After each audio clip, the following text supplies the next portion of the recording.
Well, I don't know about all of you, but if I could split my body into 3 sections, I'd have each and every one of them call into tonight's show. It's 7 p.m. Pacific, 10 p.m. Eastern. It's Monday night, and here we are. That can only mean it's Mission Log Live. I'm John Champion. And I'm Holly Amos. Surprise! How about a fun night discussing performance reviews and team building techniques? That's what it's all about on this week's Lower Decks. And we're here to take your calls on the 8th episode of Season 2, Excretus. Right? That's what he said. Yes. Or Excretus. Excretus? I kept thinking it was Excretus. I was like making it sound a little Listen, more grand. It's Borg. We can just pronounce it any way we want. You guys know what to do. Click the Zoom meeting link or use the one tap from your smartphone or call us at 669-900-6833. That will connect you to Earl and get you into the Earl Green Room so that you can talk to us tonight. If you're prompted for a meeting code and password, those will be on screen in the chat. Hey, so welcome to the show, Holly. Just to let everybody know real quick, Ashley was feeling a little under the weather, and we wish her well. But Holly, you were so kind to step in at the last minute, and I'm glad to see you and glad to have you as part of the show tonight. Thank you for having me. Thanks for messaging me.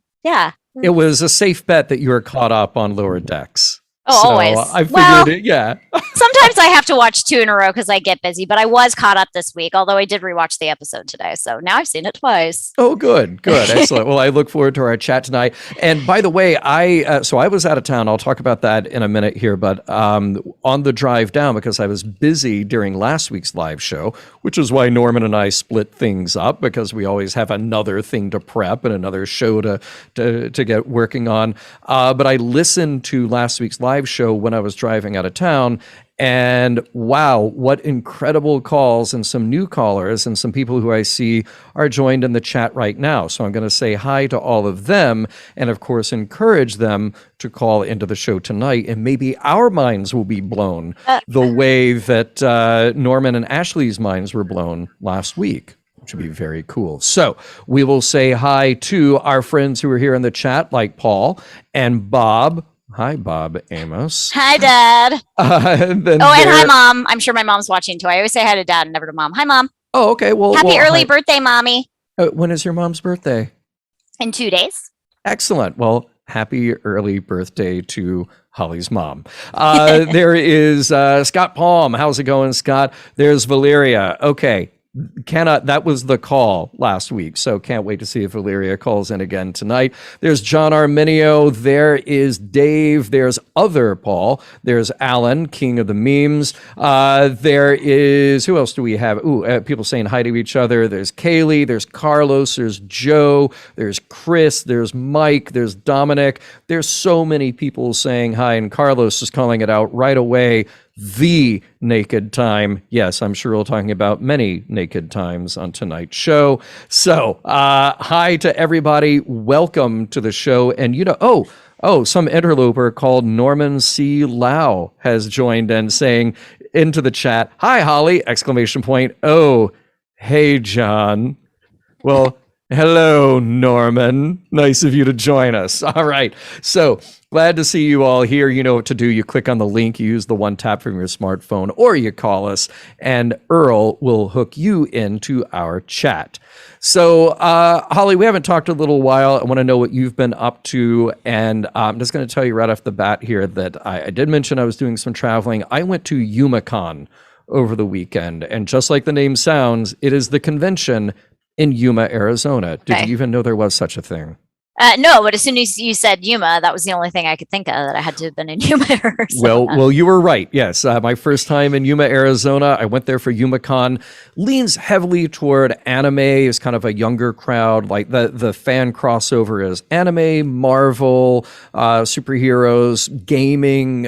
So a lot, not a heavy Star Trek presence. It was me and Larry. We were the Star Trek presence. And I'm just going to tease it here to say that I have a really weird story to tell about YumaCon, but I'm saving it for Mission Log After Dark, which is exclusive to our Patreon followers in our Discord Thursday afternoon at 4 p.m. Pacific. Partly because this show is broadcast and recorded, and I am protecting the innocent. So you'll have to tune in for the live only show to hear the story of HumaCon. That's the big tease this week. Yes. Okay. Yes. Everybody log on and tune in. Yes, you will have to. So if that doesn't drive people to Patreon, I don't know what will. Next week on Mission Log Live, Lower Decks Season 2, Episode 9 with Norman and Ashley. And then I can't believe we're just barreling so fast to the end of Lower Decks Season 2. And we're working on some guests to bring in after that. So stay tuned. There will be more Lower Decks talk. This week, on Mission Log, regular Mission Log, DS9, It's Only a Paper Moon. Ooh. Yeah. Do you love that episode? I do love that episode. It's a little bit heavier now, I think, for a lot of people who are friends with Aaron. So of course. It's a great episode, though, and it's a great performance. Yeah, from him. He's wonderful in it. Yeah, and there is just so much to talk about in that, which is, part of the deal. Go check out the episode, log into Facebook or our website or Twitter, or send us an email. Talk to us about the episodes there. And then tomorrow night, Norman and I will be recording Prodigal Daughter, and you can get the early recording of that through our Patreon. Those drop on Wednesday mornings. So that is what's happening in Mission Log world. Anything to catch us up on your world, Holly? Anything happening in your life we should know about? Watching Star Trek and doing my jobs, multiple jobs. Fair enough. And you showed up themed in a United Federation of Planets t-shirt. So I did, and I'm also, if anybody noticed, I changed my background from the Discovery Bridge to they sleep in a hallway. But the senior staff likes it, and that's what one of many things I enjoyed in tonight's episode. You think Shax liked it? He seemed to be sleeping like a baby, even when Dr. Tana was crawling all over him. But later he was like stretching because it was like killing him, and then it's naked time. So, I don't know. Yes. He looked like he enjoyed it at the time, but then he was complaining about it later. That's true. Okay, you did have to stretch, yeah. So we'll get to all of that in our calls and our discussion tonight on Excretus. So if you'll indulge me, I'll give us all a little recap here, and then we'll talk. Here we go. Mariner, Boimler, Rutherford, and Tendi are all doing an EVA to repair a broken piece of space equipment when the Cerritos gets a distress call and warps away without them. Hours later, the ship returns to find a cold, agitated team who get beamed right into sickbay. That starts an argument with Mariner calling out Captain Freeman for her disregard of Lower Decks crew, but the captain says to cool it, they've got a Starfleet drill administrator coming to test them all, and they better get it right. The drill instructor is Shari Yem, a Pandronian, who has a knack for motivational speaking and team building exercises. Like what she's brought to the Cerritos today, a set of holopods programmed with different simulations to test the crew's skills. To make it even more of a test, ranks are flipped. Senior staff become lower decks, while the lower decks take command positions.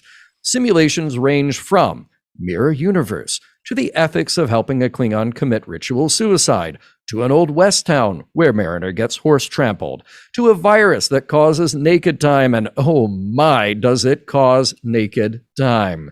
Everybody fails miserably, except for Boimler, who's in an encounter with the Borg, a Borg encounter, if you will. He somehow beats the Borg and escapes with a passing score of 79. That's just not good enough for Bradward, so he does it again, and again, and again. The score just slowly creeps up each time, but short of 100. But even with Boimler's heroic and ongoing efforts, the overall score for the Cerritos crew is a miserable, failing 37%. Lower decks and the upper decks are feeling defeated, but living large with access to the good replicators. Upper decks on the lower decks are adjusting quite nicely with their lowered responsibilities, but even they fail their own training simulations stacking cargo containers.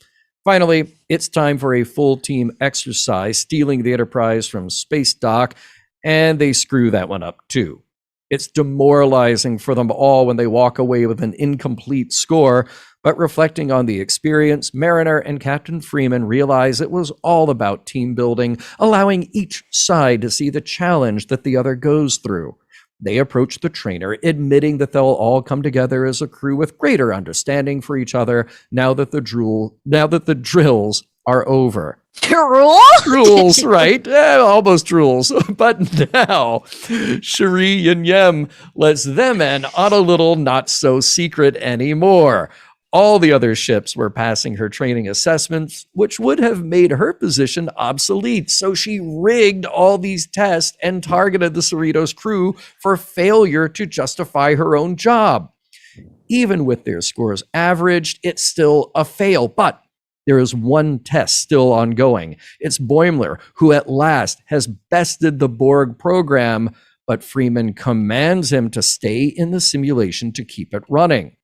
While Boimler throws the game and is getting both seduced and assimilated by the Borg, Captain Freeman orders her crew to chase down a dangerous anomaly, like a crystalline entity that happens to be nearby. It's a rough encounter, shaking the Cerritos, damaging systems, and terrifying Cherie and Yem. It is not a simulation, and Cherie clearly can't handle the real deal. With her wits scared out of her, Cherie agrees to a deal with Freeman, pass the crew on the rig test, and they can all get out of the clutches of the crystalline entity or black hole or whatever space terror faces them next. The lie revealed, Freeman will write up Cherie and Yem's subterfuge in her report to Starfleet. The Cerritos crew will carry on, including Boimler, who can finally come out of the simulation, but he's so deep into it, he's exhausted, and he thinks he is Borg at this point. In a show of solidarity with the crew, Freeman, Shax, and Tiana offer the lower decks a token of their esteem, a new replicator programmed with the really good recipes from the senior staff, all the good stuff like pesto, lobster mac and cheese, and whole pizzas, not just by the slice. The end. Thank you for bearing with me, Holly. Just it's been a long weekend, a lot of talking. So I never read those when you send them. I never read them because I just want to listen to you do it. Well, thank you. I'll call you sometime and I'll give it a dry run. Something you can let me know how I'm doing. Well, thank you for indulging me. Any thoughts right out of the gate here before we go to our first callers? Completely ridiculous. Totally ridiculous. A whole episode. I love it. Yeah? Yes. All right. Fair enough. Any standout moments for you? Like, wow, they really pushed the envelope of ridiculousness. I mean, obviously the Naked, but I mean, let's be honest. Naked Time, Naked Now, which was arguably a sequel, and this is hardcore references. So anybody that is like, oh, that doesn't belong there, I'm like, come on. It's referencing two whole episodes. Yes. I didn't know that Alice did the voice of the Borg Queen.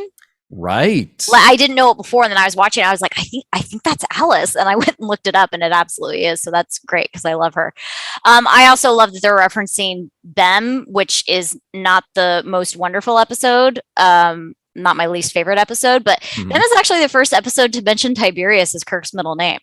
Oh, good call. And, that episode of the animated series written by David Gerald. And by the way, a couple of things that came up here, but speaking of BEM, which is an acronym for Bug-Eyed Monster, which I thought was a lot of fun. Matthew Corey, shout out to Matthew, saying, this show is the one reason I can think of to be thankful Facebook is back on. So thank you. Thank you, Matthew, for saying that. And I love Dominic points out, speaking of BEM and speaking of Pandronians, he gives Pandronians this, and he says, and they even still have those little torso arms. Yeah. They do. And just floating head, and I thought they used that to great effect in this episode. I love any reference to the animated series, and I feel like another animated series is going to be the one to do it, obviously, but I still very much appreciate it. Yes, I just genuinely don't think that the animated series gets enough play. Yeah. or respect. It is very much Star Trek. And anybody who doesn't believe us, go back and listen to Mission Log when we covered the animated series years ago. It's wonderful. So I am being told by Earl that we have a veritable Hollywood Squares going on with a number of callers waiting tonight. So without further ado, let's jump over to our friend Chris, who is calling us from his memories of touring the Picard winery the other day. Oh! Chris, welcome to the show. Hey, yes, I had to come in here and once again tease John about my wonderful experience. So how dare you, sir? How dare you? 2-second digression, because I know we've got whole squad. I got to drive up to Solvang last weekend and see Sunstone Villa in Santa Ynez, which is where they filmed Chateau Picard. So that's me on the balcony, looking out over the vineyard from his bedroom, and then me and Mom and friend of the show, Rhea, outside. And I thought I saw Rhea in the chat. But yeah, that was a really good time. I teased John with all the photos I posted in Discord because it was really fun. So cool. And not only did you tease me with those photos, but also the food photos in Solvang, and I love that town. And yes, I promise one day I will tell the story about getting evacuated from the city on my birthday. That was fun and interesting. From Santa Ynez? No, from Solvang. Oh, from Solvang. Yeah, that was wild. But it looked like you had such a good time, and man, what a beautiful location. Absolutely love it. I don't ever remember anybody going to Temecula after. So the original, Picard was his vineyard in the last episode of TNG was in Temecula, which is where I grew up. Oh, Who never went down there? Okay. Well, Larry needs to add it to the Trek tour. Yeah, but where it is now is much better. I'm 100% it's prettier than Temecula. Stunning. Well, we'll get the full report from you sometime, but we'll move on to Lower Decks talk tonight. Chris, tell us your thoughts about this week's episode. Yeah, you mentioned teamwork, and I think that's obviously a good point, but as a former AP Lit and AP Lang student, I was drilled into specificity, and I would say not only teamwork, but I think the more specific message is be respectful of other people's experiences. It's not just that they have to work together, that they have to understand what each other side goes through, that the lower deckers have to understand the burden of command, and that the upper deckers have to understand that being out of the loop kind of sucks sometimes, and it impinges on your mental health and your ability to do your job. So yeah, respect of your fellow man's experience. Chris, it's like you've been reading my notes. I mean, I wrote down something very similar to that there was sort of this double-sided message here that, you have to see the job from both sides to actually, I use the same word, to understand what each position is going through. You can't be effective as either a leader or follower without that. At the same time, you can't just assume that you know better than those with more or different experience, that you somehow deserve or automatically know how to do that job just because you've seen what others do. I thought that was such a great counterbalance instead of just having one side is wrong, the other side gets it. It could have turned into too much undercover boss, which I thought was kind of a fun theme going on here anyway. But what else? Well, I think very important is that we learn that canonically Beckett Marinor is, or was, and possibly still is a horse girl. And I need that spinoff. I need that flashback. Come on. Nice. Come on, Kurtzman. Do it. Yes, very good. I have to agree with you there. Holly, any comment there before we move along? Well, I think it's great comments about, the more serious notes that we're getting from Star Trek, because I've and it's not just this episode, and this is me just talking about Lower Decks in general because I haven't been here and I can now. A lot of people are just like, that's not what Star Trek is about, and I'm like, but there's still Star Trek messages within these seemingly ridiculous, hilarious episodes. I still think that they're doing a great job with the true Star Trek messages. Agreed. Very much agreed with that. Oh, and by the way, not to derail us too much, but Russell in the chat says, we need a USS Temecula now. Oh. Yeah. And Look, they called out the USS Bakersfield in this episode, so I think the USS Temecula cannot be far behind. But where I actually grew up is in Temecula Valley. It's a very small city now. It got city status in 2008, so for not for very long, called Wildemar. So I would like a USS Wildemar, and I'm going to text that to Mike McMahon as soon as we end the show. That's actually a good. That's got like gravitas though. That could be like one of the like Wildemar. Okay, so I'm into the fun facts, and this has nothing to do with Star Trek, but I'm going to tell you a fun fact about the name Wildemar comes from the three founders, William, Donald, and Margaret. Oh, look at that. Okay. And seeing if they're going that far on the show, you have to have like a Captain William, First Officer Margaret. You got to work them all in. Two of them were married. Margaret was married to one of them, and I think the other was her brother.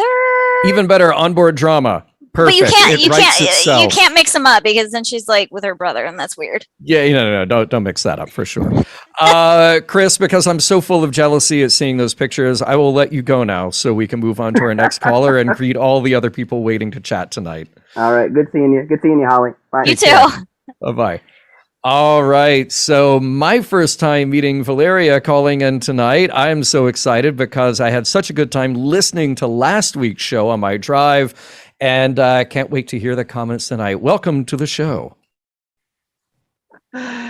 Howdy. In the immortal words of Tomalak, this one is back. Nice. Welcome this one. That's awesome. Yes. I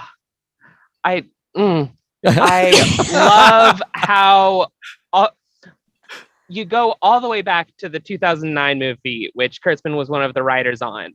And just his love for the animated series shines through in every Star Trek that he has been involved in. Yeah. It fills me with so much joy. And I remember going, back to Enterprise and just being excited. Those little nuggets. Like when we saw the Vulcan City, like the Vulcan City from the animated series from yesteryear, like my little fan heart just, beat a few extra beats because that was like, oh, look, they're acknowledging the animated series as Star Trek, as a thing, as a part of the story. Yeah, so cool. It's some of my favorite Star Trek is right, the animated series, and also some of my favorite Star Trek is Lower Decks. But this one does bring a couple of concerns about what otherwise was, in my opinion, a perfect episode. Oh, okay. All right. I can't wait to hear this because a little bit later in the show here, when we get to it, or maybe now, maybe naturally, I will share with you the things that I did not appreciate about this episode. But I want to hear yours first. Okay. So ultimately, it really all comes down to Mariner's drills. That's where the things that really kind of bugged me came in. And so right this second, I think the bigger of the two, I keep flipping back and forth between which one bugs me more. But so like, I do want to say like Star Trek has a long history of doing fluky things 2 episodes in a row and then never again. And I'm really hoping that this is a case of that. Okay. With both of these. So one of them is both last week and this week felt like the episode went out of its way to undermine Mariner's competence. Okay. Because so like, which has been one of her defining character traits from the beginning. Like you look at the Gamato episode and like the entire rumor about her being a spy is based on how competent she is. Right. But then last week we have Boimler cutting her out of the loop on a plan that in any other episode would have been her plan. And then this week we have the horse thing. The part where, no, the horses specifically were not rigged. Yeah. And like that one line was only there to undercut Mariner's competence. That's the only thing that joke accomplishes. And like I said, I really hope that this is just one of those things that they do 2 episodes in a row and then never again, and we can just forget it ever happened. So otherwise, it's just very inconsistent character writing. yeah, well, so I wonder if that's something that, because we're not seeing the way the show is put together. And I wonder if that's one of those things where, okay, you get through a whole season, you've written out the character, you've gotten feedback from, viewers, and you've kind of absorbed all of that. And then you go to write the second season. You're doing that in isolation, basically, away from the audience who just watched the first season. And you go like, well, wait a minute. Are we making Mariner too perfect? How do we create some little chinks in the armor here? But then it's like they go a little too far. And instead of it being just a flaw, it becomes actually a problem. Like you're saying here, like, oh, she's incompetent, not just that there's a flaw. Yeah, but then it's like one of her other big defining character traits is more in that flaw department of she's not very emotionally self-aware. And so, like, typically we've been having that balance, but here we have both her usual lack of emotional self-awareness, and then we're also undermining her competence. Yes. Yeah, I see what you mean. That's she is her own worst enemy. She is the one who would undermine herself rather than just not being able to do the job. Exactly. Yeah. That is a good point. And I wonder, you may be onto something there, because it might have been an attempt at a little bit of, I don't want to say course correction, but an attempt to do something different with her. It happens 2 episodes in a row. And then will we get that in the next 2 episodes, or will it just be we all see you seeing very specifically? Oh no, that's not her. let's go back and actually fix that. Yeah. I do think that there's something to be said about having characters that aren't perfect and that aren't good at everything. I mean, no one's good at everything in real life, and I mean, I see your point, but I didn't when her mother made the comment about this is you've had 2 years of training on horses and this is where you got to. Is just like maybe she just wasn't naturally good with horses. Like there's a lot of stuff that I attempted and I was just not naturally good at, and just move on and find something else that I'm good at. But yeah, then the other thing was, I'm worried about Lower Decks kind of falling into the Deadpool problem. That's fair. Which is, Deadpool is canonically pansexual, but he has never had a canonical male love interest, and it only comes up as part of a joke. And so last week we have the guard, like both a male and a female guard, as part of the Billups doesn't want to lose his virginity joke. And then this week we have some of that included in the hedonistic rollicking. And it's just like, are you really comfortable sending the mess, like only presenting queerness in a context of horny debauchery? Right.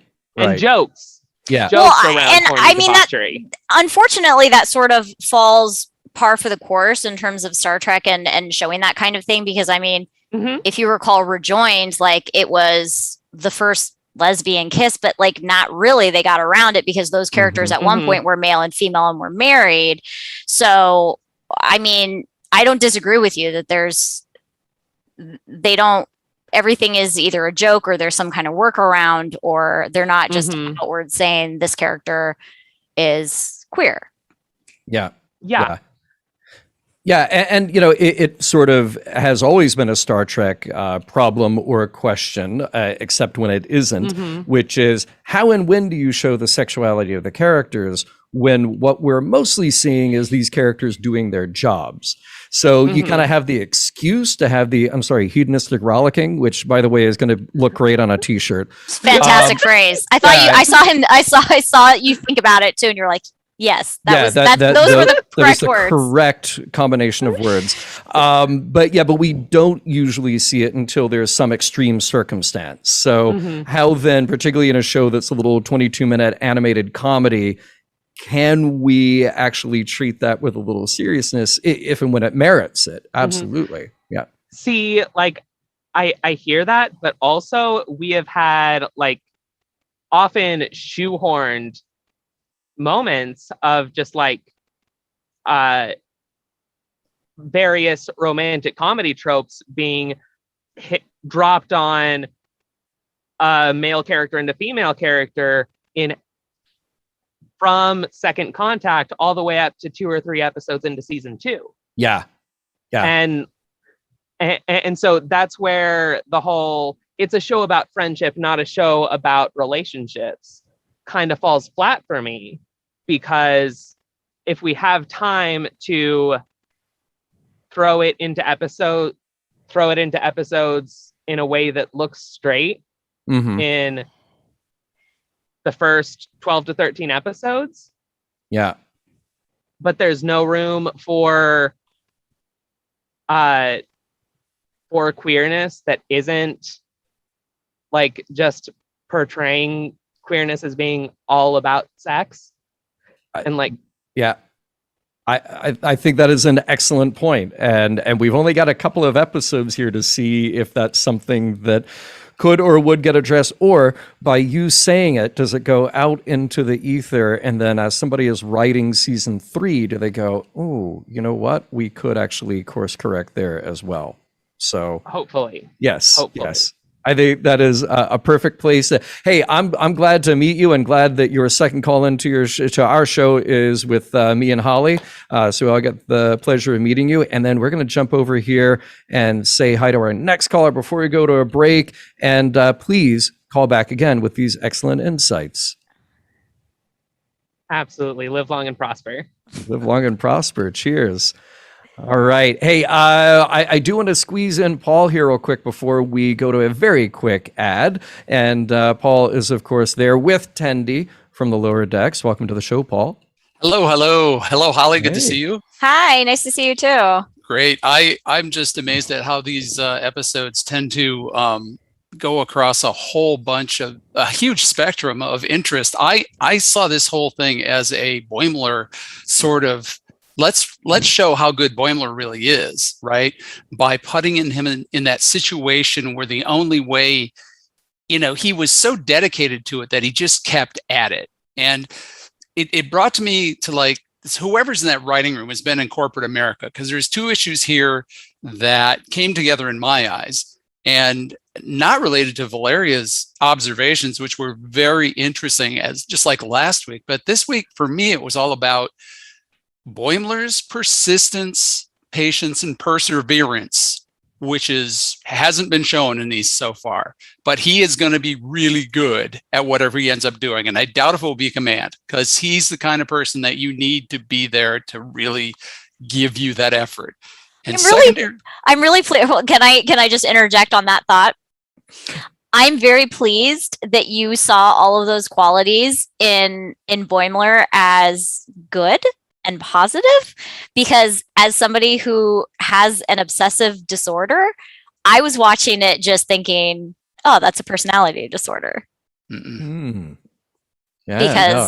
because I have it too, and I get obsessive and I fixate on things, and I want the best score or whatever. In this case, it would have been, I want the best score. But you see it as perseverance. From my perspective, was like, oh, he's obsessive. Well, that's my thought on that. Success to move the needle forward, if he's given the right opportunity to be, to drive a paradigm or move a paradigm, that's the guy you want. Someone who has a vision, who will get there and will do anything to get to it. And what they've also presented so brilliantly is the person who's going to help the group.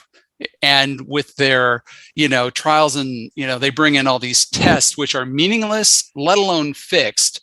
And as a person in corporate America who went through this for decades to try and get better, and then you have to unwind all this stuff sometimes. Very so many times when a company changes direction, they have to change direction back. And it's this course correction constantly by these outside experts. It was just a brilliant episode. Somebody my age who's been through corporate America for almost 4 decades really took a lot out of this episode and understand that these writers on top of it. And I'm going to leave it there. You got a brilliant array of callers tonight. Holly, awesome to see you as always. John, cheers, brother. You're the Pleasure. best. We'll see you soon, Paul. See you guys. Just to comment a little bit on that, to me, Boimler is expressing first officer confidence, first officer action. I mean, he's not only thinking through the problems, he's getting better and better, and he is taking action in that simulation. He's great at it. Now. It runs away with him. That's where the obsessive comes in. Exactly. And that's not to say that me having an obsessive personality, like I've done great things with it. But sometimes it can run away with me. And I feel like at some point it ran away with him. Well, and we have to wonder if this is influence of serving under a formerly great first officer on the Titan. You know, he saw action, he learned some different skills, and now he's putting those to use, perhaps. And he's well read. He said that he's read everything about the Borg, so that allowed him some insight there. It would be interested. I'd be interested to see, and I'm sure that we're going to see this at some point, how other Boimler is doing. Yes. Oh, we have to know. Because there's another Boimler out there. We have to know, please. Yes. Hey, I'm not going to spend too much time here to remind everybody to go over to patreon.com/missionlog. Join us there. You can get swag. You can get early access to Mission Log episodes in their uncut form. And most importantly, you get a community. Once you're there, you get to log into our Discord. And it is seriously, look, with Facebook falling apart, seriously, it is a great place to hang out with people who want to have wonderful, in-depth, and positive conversations about Trek, but also all manner of other topics. And that is exclusive to our Patreon members there. Patreon.com/missionlog. That's enough on that because we have so many great callers standing by. Let's kick it over to Alan, who is also calling us from Lower Decks. How you doing tonight, Alan? Hey, what's happening? Oh yeah, everything's going on down in the Lower Decks. Hi, John. Hi, Holly. It's great to see you guys tonight. And just to echo I was talking with Earl and everybody else in the green room how I always seem to come on after the ad break, and sometimes I do a little extra pitch. So yes, the Discord is good. The Discord thanks, is great. man. Yeah. Thank you. Yes. This past Thursday on After Dark was a humdinger. Oh, man. Yeah, that's something I didn't mention is that After Dark, that is our weekly discussion of that week's mission log.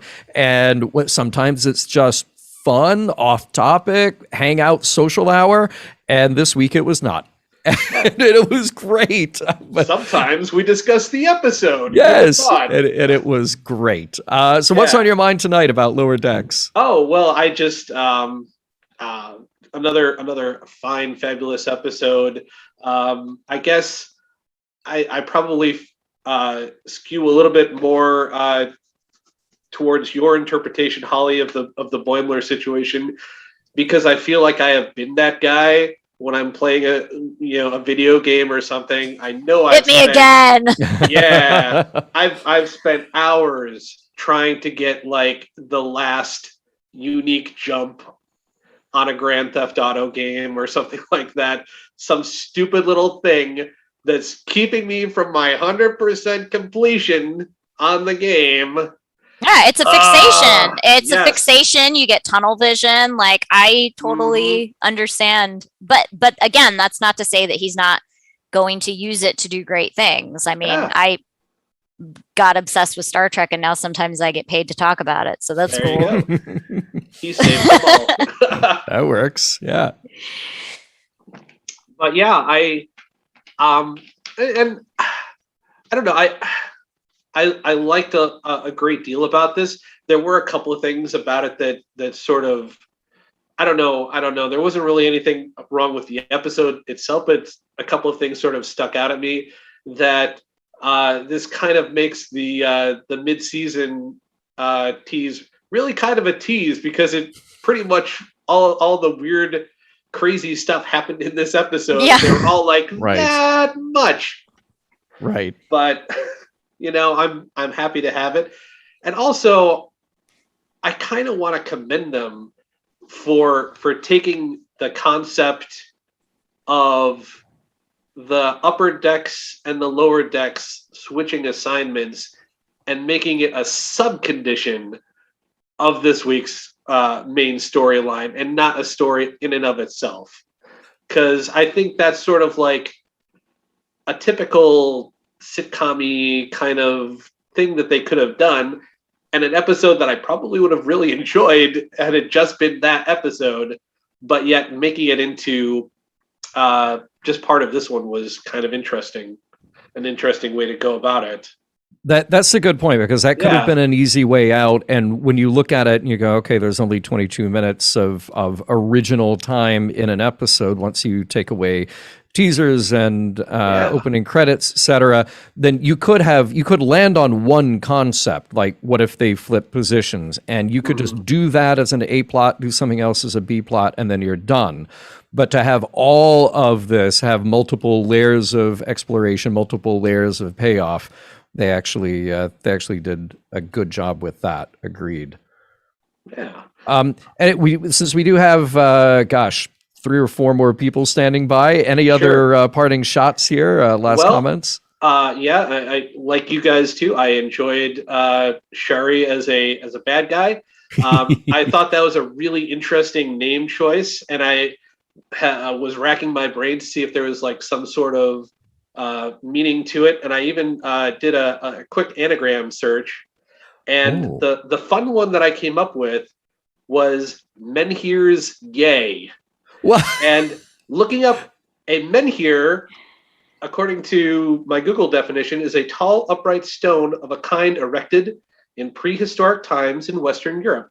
So Menhir's Yay is a shout out to Stonehenge.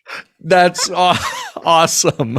Awesome. All right, Mike McMahon, if you didn't know that already, now you know. No, he's just going to take credit for it, even if it wasn't. Yeah, that's true. Hey. Yeah.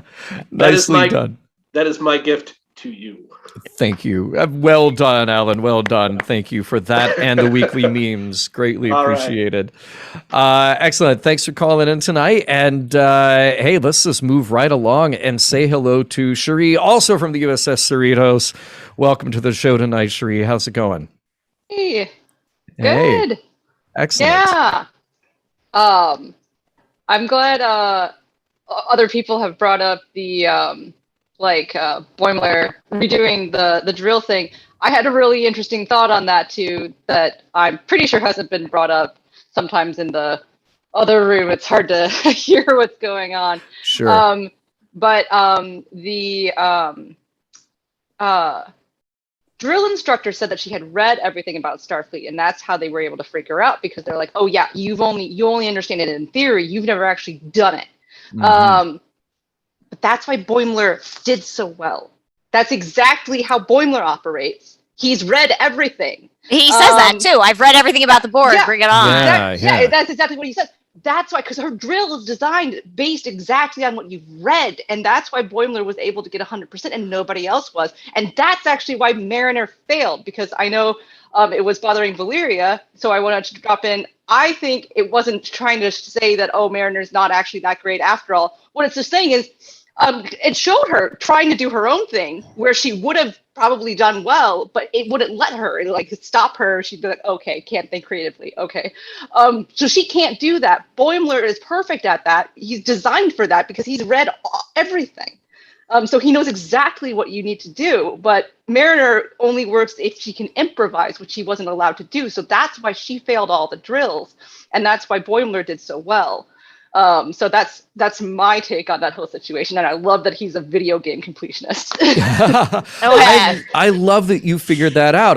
That's a great way to look at it. And so if you took Boimler and threw him into a real world Borg situation, he would probably be the first to get assimilated. Whereas he'd also freak out, because we've seen him like scream for his life, and I don't think that has really changed. The only reason he didn't freak out is because he knew it was a drill.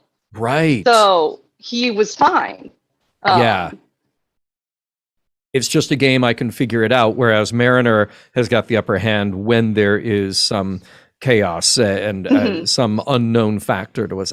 That is, of course, that's a great way of looking at it. I'm impressed. I'm always impressed with your call, Cherie. Oh, thank you. As I am with all of our callers. That is very cool. Thank you for that. Holly, any comment? Yeah. No, let her keep talking. She's doing a great keep job. going, Cherie. I was just also going to throw in that I loved the scene with the black hole that's actually from the opening credits that they did when they were trying to get sucked into the black hole, and it's actually from the credits. And I was like, yay. Yes. Yes.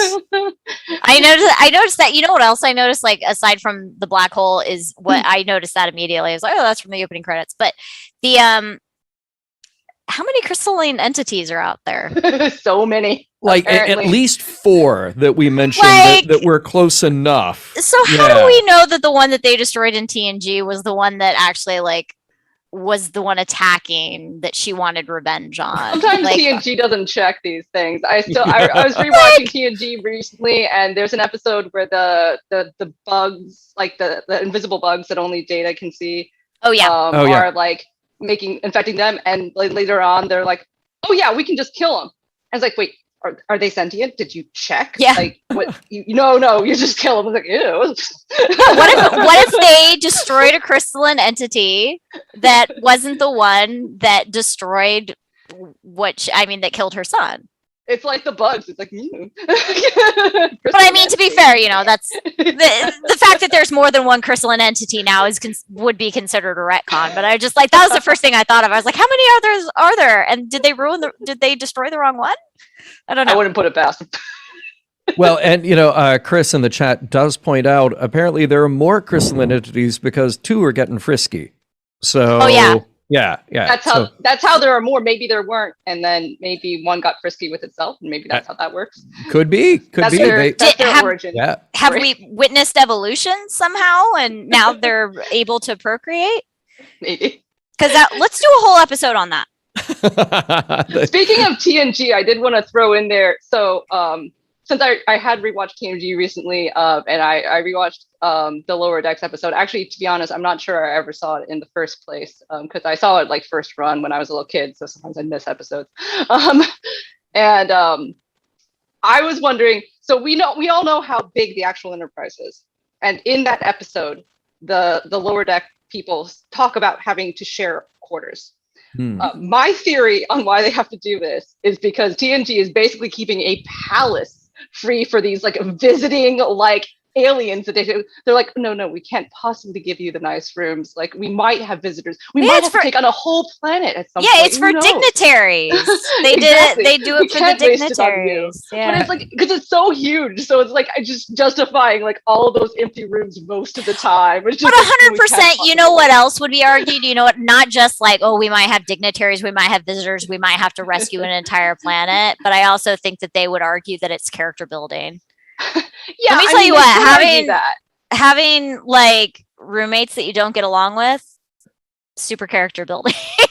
Okay, look, two things about that. I imagine both of you have seen that graphic that was going around for a time that was the Enterprise D and then scaled about 1,000, 1,100 crew members. Yeah. What actual amount of space they would take up in a ship that big? And it was literally one panel on top of the saucer section. Think about it, we have cruise ships now, 5,000, 6,000 people in it. So here you have this massive starship with, very low population density. I will also say this episode, they solved their own problem, which is something we brought up on Mission Log years ago. The holodeck or the holosuite or now the tiny holopod. Literally every single crew cabin can be a holopod. And when you go home from work, you can go home from work. You could go to a suburban 3-bedroom split level ranch home. You could go to whatever you want because it's just a hologram available to you to make it whatever you want it to be. So yeah, they don't all have to live like that. Not everybody has to sleep in a hallway. So, just saying. Cherie, sleep in the hallway. Yeah, there you go. Cherie, thank you so much for calling in tonight. Really appreciate it. Thanks for having me. We will see you soon, okay? And LLNP. Yeah. Let's jump over and say hi to John Arminio, who's been waiting patiently. How you doing tonight, John? I'm great. Thank you for having me on again. I really appreciate it. Hey, I love it when we have a full house, and it makes our job certainly easier because we just get to kick back and hear what you have to say. So, share with us what's on your mind this week.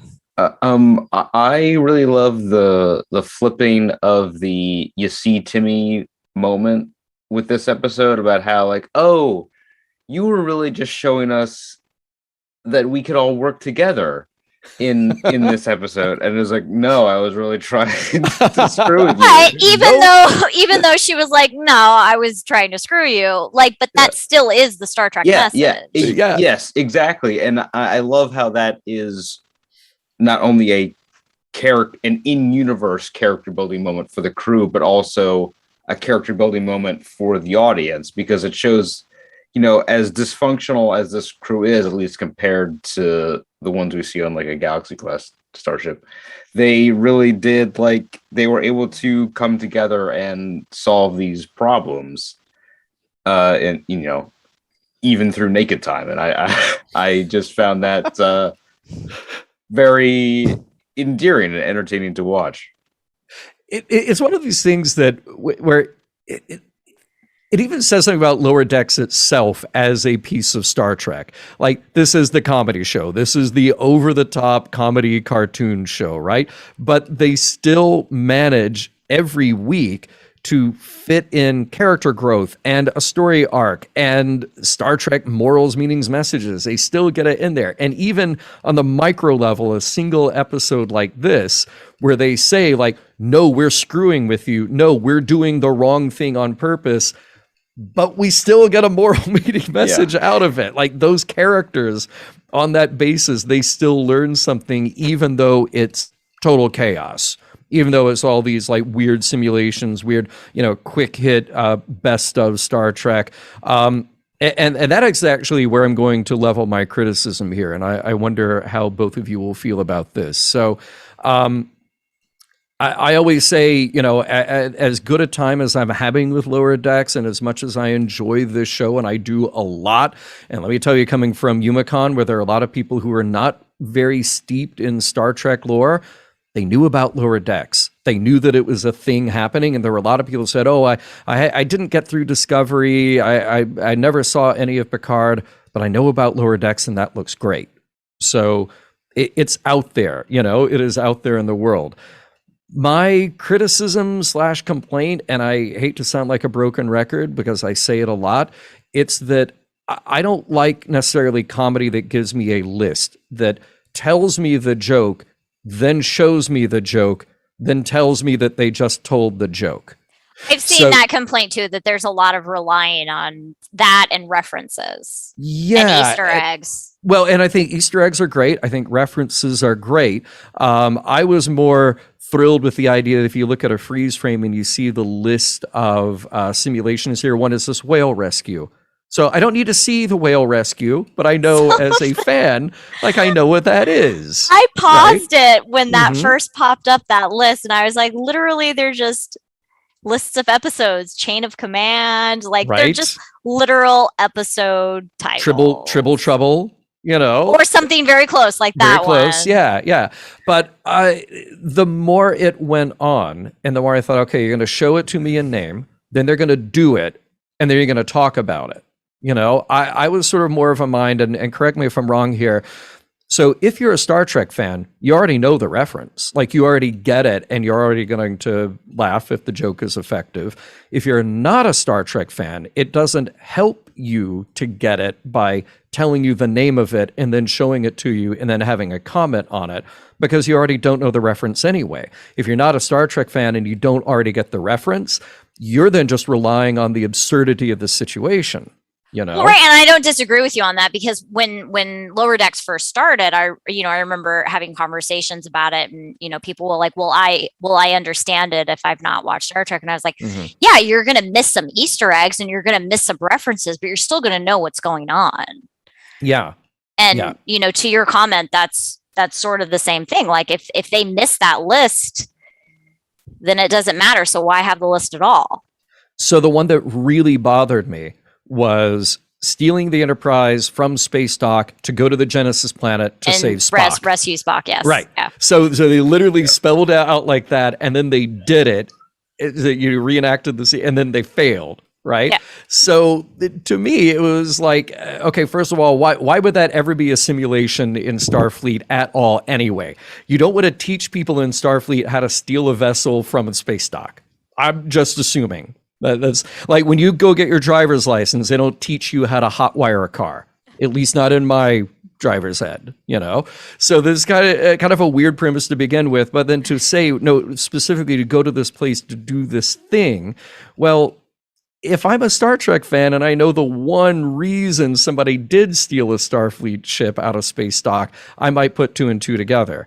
If I'm not, does it really matter to me that I'm not putting all those pieces together? So things like that, that's what drove me crazy about the episode. Not that they were happening, because cool, you can fit as many references in here as you want. The thing that bothered me was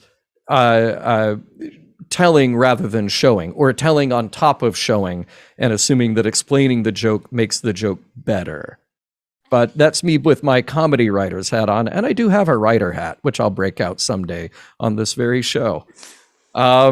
Yeah, John, am I sounding a familiar refrain here? Or yeah, I actually totally agree, because I did think the stealing the ship from space dock and go to the Genesis planet was sort of a bridge too far with that style of humor.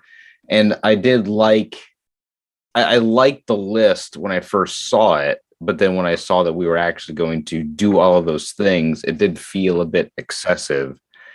And I was recommending the show to my brother, because one of his favorite comedians is actually a writer on the show. And then he asked me, do I need to know, and do I need to have an encyclopedic knowledge of Star Trek to enjoy it? And people ask me that too. There you go, yeah. And I had to have like a lukewarm response, because he likes Star Trek, but I've seen all the Star Trek, so it's like a different level of fandom, I think. But do you think that he's going to not understand what's going on? No, he's definitely going to understand what's going on. But it's just some references and Easter eggs are going to go over his head, and that's what I told people too. Yeah, people that you don't need to know, but you are going to miss some stuff. So I did give him a full-throated recommendation for Lower Decks and said that he definitely should watch it, and just that he would miss some Easter eggs.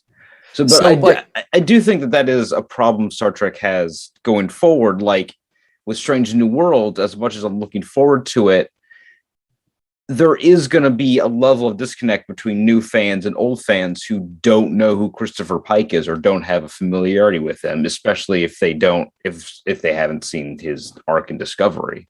Mm-hmm. Well, and that is going to be the real trick with that show is how do you tell, how do you take maybe even storylines or Star Trek premises, morals, meanings, messages from 55 years ago, if you're doing this episodic, Planet of the Week kind of thing, tell those same types of messages, but modernize them so you're satisfying the crowd who is brand new to it and want to see what this Star Trek thing is all about, but also the crowd who goes, ooh, that's familiar Star Trek to me. Just don't make it exactly the same. And that's going to be a really interesting tightrope for them to walk. And since we're, dealing with the comedy version of that right now, it's like, okay, how many references, how many throwbacks do we get to satisfy an audience who already get it, who already get Star Trek, slip in those morals, meanings, messages, but also keep it fresh for the ones who are completely new to it. I kind of wish that they had been a little more subtle with the setup in this. Instead of saying it's naked time, you're going into the naked time simulation. Just say, look, this is a serious phenomenon a starship can face because they have faced it before. A dangerous virus has broken out among the crew. It's affecting them psychologically. You have to get in and save them. And what do you walk into? The orgy of the century taking place all over the ship. I would have been there for that joke. Yeah, I mean, yeah. look, I was there for the joke already. Yes, I thought it was setting great. it up as a Yeah. deadly virus, because we've seen 100 deadly viruses before, and then walking into Yeah. and they get them. Yeah, I think that would have been the peak version of that joke. Well, I feel like what's Lower Decks also sort of suffers from, I don't know if suffer is the right word, is that it's, I mean, 22 minutes. It's essentially a half-hour show. So like when the show first started, a lot of people I saw complaining about like how quick the dialogue is and how quickly everything is going on. And I'm like, well, it's not an hour and they have to like shove everything into. So I feel like that's something that they suffer from too, is that instead of sort of playing out these jokes so that you're like, oh, I understand, they have to just tell you what it is and move on because they only have 22 minutes to tell the story. And I think that's the pace of modern animation anyway, that absolutely, yeah, 100%. Yeah. Hey, John, thank you so much. I know that we're up against the clock here, but we got one more caller I want to squeeze in here tonight. So John, thank you so much. And we will see you again soon on the show. Cheers. And rounding out things tonight, it's our friend, our frequent contributor, podcast host himself, Captain Mike. Welcome back to the show. How's it going tonight? Going great, John. Welcome back from UMACon. How are you, Oh, sir? Man, it was UMACon. All right. It was fun. It was a lot of fun. Good deal. Holly, how are you tonight? Good. How are you? Good. Just real quick, I wanted to jump in and just, my wheels have been turning the whole time. I don't know. We don't have a whole lot of Beckett Mariner backstory as far as Starfleet before the Cerritos. She was on Deep Space Nine. She did some other things. Clearly, she's defensive. Something happened. Maybe she was trying to move up for a while. I don't know. But when we meet her, she's got this wall built around her that nobody can get through. And you got Bradward, right? And Bradward is kind of young and he's vulnerable and he's working on all the things to make him, like you said, John, like that good first officer or a good captain someday. And we see that as a result of all his studying and his hard work. He gets into that simulator and he's like, Borg, I got this. And he kind of goes after it like that because this is his time to shine. He's been working for this. And what we've seen the last couple episodes with Beckett, I think, in my mind, isn't an attempt to drop her down or make her seem incompetent, but it's an attempt, I think, by the writers to make her maybe learn or demonstrate vulnerability, because that vulnerability and knowing that you have still opportunities to get better, that you don't know everything, that if you want to get from where you are to someplace else, there are skills that you have to develop. There are things that you need to learn. And I think that's kind of the arc we're seeing with her. There's also things, again, and I mentioned this earlier, is that like there's also things that you're just not going to be good at and you have to accept that. And perhaps that's something that you learn to delegate to someone else as a commander. Big time. And that's where that vulnerability comes in, is that you don't have to pretend or act or be great at everything. You've got to recognize your weaknesses so that you can fill in those voids, fill in those blanks with people around you that you trust and that trust you. I really do have to wonder, as we look at Lower Decks, it premiered last year, but obviously it was in development for a long time before that. What are the changes in characters that happened organically over time, since you are writing a whole season to begin with, and you can kind of sketch them out on paper and say, okay, these are the relationships and how those break down. And we have Beckett Mariner, who is, a maverick, but her fatal flaw is that she will undermine herself for all of these reasons. And that looks good on paper, and you can hash out X number of episodes with that. But then do you get to a point and you go, well, either that's not enough or it's too much, or we need to add a little more facet to where she excels versus where she doesn't. And that could be very true for all the other characters on board too. And maybe why we're seeing a little something different out of Bradward this week, and maybe we'll see more down the road. And I think the facet that we saw of this when she said, wow, being in command is actually hard. It's a lot harder than she thought. I'd never heard anything like that before from her. And that's that one thing that I think will then allow you to understand that I don't have all the answers. I may never get all the answers, but I can continue to work to get better every day. And you don't have to be perfect, but maybe just continuing to evolve and knowing that you have room to grow is sort of the first part of being able to change and grow and evolve and develop. And I think we're going to see a great story arc out of Mariner, because so many folks, when they're young, they think they have all the answers. They think they know everything. It's not until you realize you don't have all the answers that you start to ask the right questions. And I think that's where she is right now. And I think it's pretty exciting. That's very well. That sounds like a moral meeting message to me, and that sounds I have like no a idea what perfect you're place talking to end. It sounds like a great place to end the discussion tonight. Mike, thank you so much, and to everybody who allowed us to go a little bit over tonight, thank you. But look, we didn't even get to the food talk tonight, and that's my jam. So the winners had good callers tonight. If I didn't get to my long list of food, we'll do it some other time. And pesto. It's the line of the night. There it is. I don't even like pesto. I'm like George Costanza. Why do I order pesto? I always think I'm going to like it, and I don't. But this made you excited about it. That's what was so well, it's because Tendy is adorable. Exactly. All right. Well, with that said, Mission Log Live is produced by Roddenberry Entertainment, executive producer Rod Roddenberry. Technical production on Mission Log and Mission Log Live provided by the inculpable Earl Green.